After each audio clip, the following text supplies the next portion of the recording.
গৌৰৱ গগৈক অসমৰ মুখ্যমন্ত্ৰী পাতিবৰ কাৰণে বা অখিল গগৈক মন্ত্ৰী পাতিবৰ কাৰণে আমি এলায়েন্স এইটো বিচৰা নাই। যিদিনৰ পৰা গৌৰৱ গগৈ সভাপতি হ'ল সেই দিনটোৰ পৰা একদিনৰ কাৰণেও তেওঁ বিৰোধী ঐক্যমঞ্চৰ পক্ষত মুকলিকৈ বা খোলাখুলিকৈ এটাও বক্তব্য প্ৰকাশ কৰা নাই। মই নিজে তেখেতক যেতিয়া সাক্ষাৎ কৰিছিলোঁ, তেখেতক লগ পাইছিলোঁ, বহু সময় লগ পাইছিলোঁ, তেতিয়া মই বাৰম্বাৰ কৈছিলোঁ যে বিৰোধী ঐক্যমঞ্চটো হ'ব লাগে, কিন্তু স্পষ্টত এটাও বাক্য তেখেতে নকয়।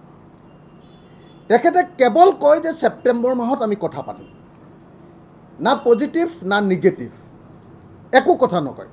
আৰু বডি লেংগুৱেজৰ পৰা এনেকুৱা লাগে যে তেখেতে মিত্ৰতাৰ পক্ষত আচলতে তেখেতৰ যিটো আগ্ৰহ সেই আগ্ৰহটো মিত্ৰতাৰ পক্ষত বৰ বেছি নাই এনেকুৱা যেন লাগে। আনকি আমি বুদ্ধিজীৱীসকলৰ যিখন অভিৱৰ্তন পাতিছিলে, বুদ্ধিজীৱীসকলে নাগৰিক অভিৱৰ্তন, সেই নাগৰিক অভিৱৰ্তনতো দেখিছিলোঁ যে সকলো মানুহে আগ্ৰহেৰে উৎকণ্ঠাৰে ৰৈ আছে যে কংগ্ৰেছ দলে, আমি যেতিয়া লুৰিণজ্যোতি গগৈয়ে ভাষণ দিলে, অখিল গগৈয়ে যেতিয়া ভাষণ দিলে, আমি সকলোৱে ক'লোঁ যে আমি ঐক্যবদ্ধ হ'বলৈ প্ৰস্তুত হৈ ৰৈ আছোঁ। আৰু সকলোৱে আশা প্ৰকাশ কৰি আছিলে যে কংগ্ৰেছ দলেও সেইদিনা ঐক্যবদ্ধ হোৱাৰ কথাটো মুকলিকৈ ক'ব।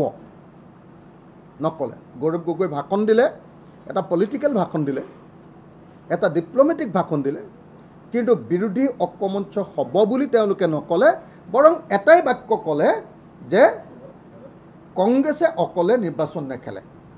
তাৰ বাহিৰে বেলেগ একো কথা নক'লে। ডিপ্ল'মেটিক কথা। মই যেতিয়া সাক্ষাৎ কৰিছোঁ তেতিয়াও তেখেতে ডিপ্ল'মেটিক কথাই কৈ আছে। আৰু সংবাদ মাধ্যমে যেতিয়াই তেখেতক সোধে তেতিয়াই মোৰ বিৰুদ্ধে এটা ইনচাল্টিং, এটা তাচ্ছিল্যসূচক বক্তব্য প্ৰকাশ কৰে, যাতে মই এগ্ৰিভড হৈ, যাতে মই খং কৰি তেওঁৰ বিৰুদ্ধে কথা কওঁ।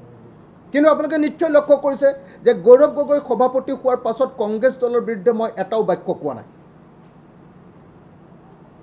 আপোনালোকে নিশ্চয় দেখিছে আগতে বহুত লেহেমীয়া কৰি আছিলে, গতিকে আমি কৈছিলোঁ যে নাই সোনকালে হ'ব লাগে, তেতিয়া দুটা এটা বাক্য কৈছিলোঁ। কিন্তু যেতিয়া গৌৰৱ গগৈ ডাঙৰীয়া সভাপতি হ'ল, তেওঁক সময় দিবৰ কাৰণে আমি এটাও বাক্য কংগ্ৰেছৰ বিৰুদ্ধে এটা বাক্যও কোৱা নাছিলোঁ। কিন্তু তাৰ অৰ্থটো এইটো নহয় যে কংগ্ৰেছৰ অতীতৰ শাসনক লৈ অসমৰ কোনোবা মানুহ সুখী, এইটো তাৰ অৰ্থটো কেতিয়াও নহয়।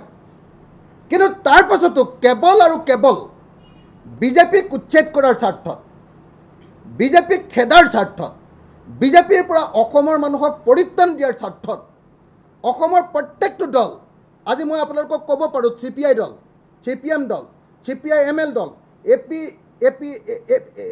আপোনাৰ কাৰ্বি পাহাৰৰ যিটো আমাৰ জন চিংটি কাঠাৰৰ APHLC, সেইটো দল, অসম জাতীয় পৰিষদ, ৰাইজৰ দল, প্ৰত্যেকটো ৰাজনৈতিক দলে মুকলিমূৰীয়াকৈ বিৰোধী ঐক্যমঞ্চ কৰিবৰ কাৰণে সাজু হৈ ৰৈ আছে। আৰু কংগ্ৰেছ দলে আমাৰ ধৈৰ্য পৰীক্ষা চাবৰ কাৰণে যেন তেওঁলোকে সদায় নিজৰ কথাটোকে কেৱল আৰু কেৱল নিজৰ দলৰ কথাটোহে কৈ আছে। আজিৰ দিনটোতো মই গৌৰৱ গগৈ সম্পৰ্কে ব্যক্তিগত কোনো মন্তব্য প্ৰকাশ কৰিব খোজা নাই। তেখেতে ব্যক্তিগত মন্তব্য প্ৰকাশ কৰি মোক এতিয়ালৈকে কেইবাবাৰো ব্যক্তিগত আক্ৰমণ কৰিছে। তেখেত সভাপতি হোৱাৰ পাছত মই এটা বাক্য ব্যক্তিগত আক্ৰমণ তেখেতক কৰা নাই। বিহালীৰ নিৰ্বাচনৰ সময়ত তেখেত সম্পৰ্কে দুটামান বাক্য কৈছিলোঁ, কাৰণ তেতিয়া বিহালীৰ নিৰ্বাচনত, উপ নিৰ্বাচনত তেখেতে নিজে ইনিচিয়েটিভ লৈ আমাৰ বিৰোধী ঐক্যমঞ্চটো ভাঙি দিছিলে গৌৰৱ গগৈ।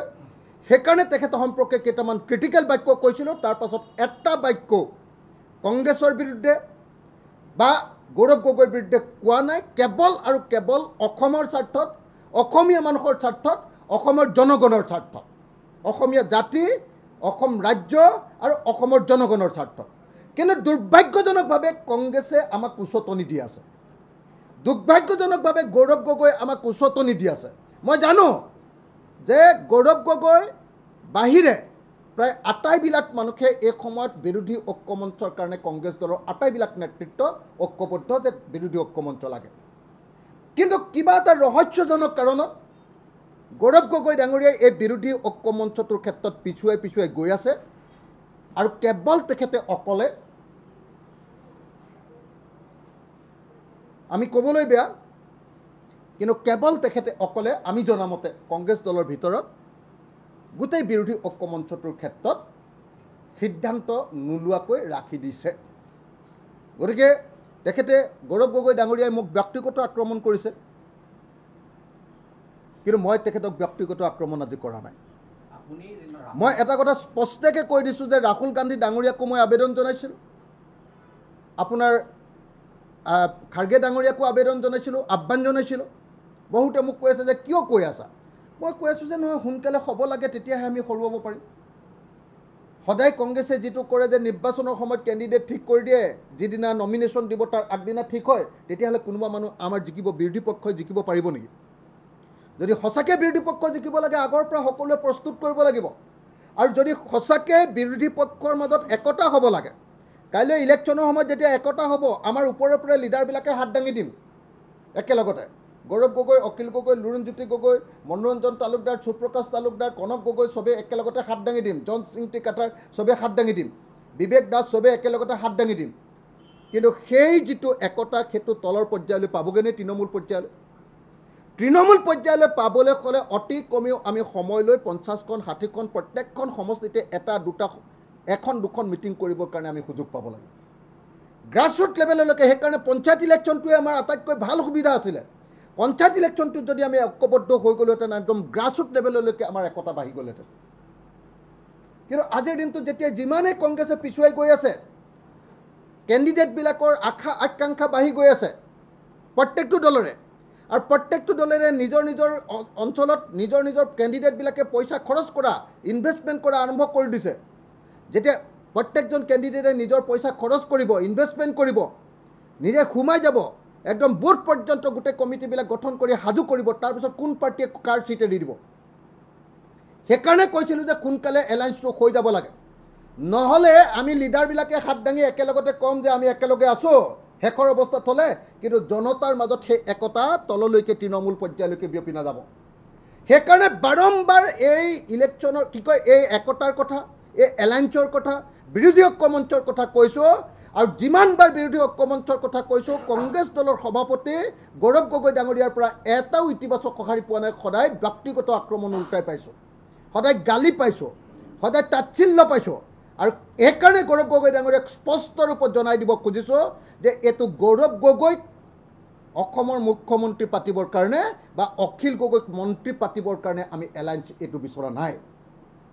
আমি এলায়েন্স বিচাৰিছোঁ অসমৰ জাতীয় স্বাৰ্থত। আমি এলায়েন্স বিচাৰিছোঁ অসমৰ পৰা সাম্প্ৰদায়িক ফেচিবাদী শক্তিক উৎখাত কৰাৰ স্বাৰ্থত।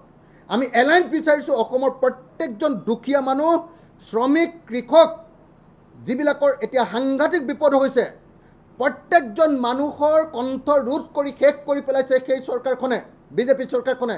তেওঁলোকৰ পৰা মুক্ত কৰিবৰ কাৰণে, বিজেপিৰ পৰা মুক্ত কৰিবৰ কাৰণে এলায়েন্স বিচাৰিছোঁ। আমি গৌৰৱ গগৈক মুখ্যমন্ত্ৰী পাতিবলৈ বা অখিল গগৈক মন্ত্ৰী পাতিবৰ কাৰণে বা অন্য কাৰোবাক মন্ত্ৰী পাতিবৰ কাৰণে আমি এই এলায়েন্স বিচৰা নাই।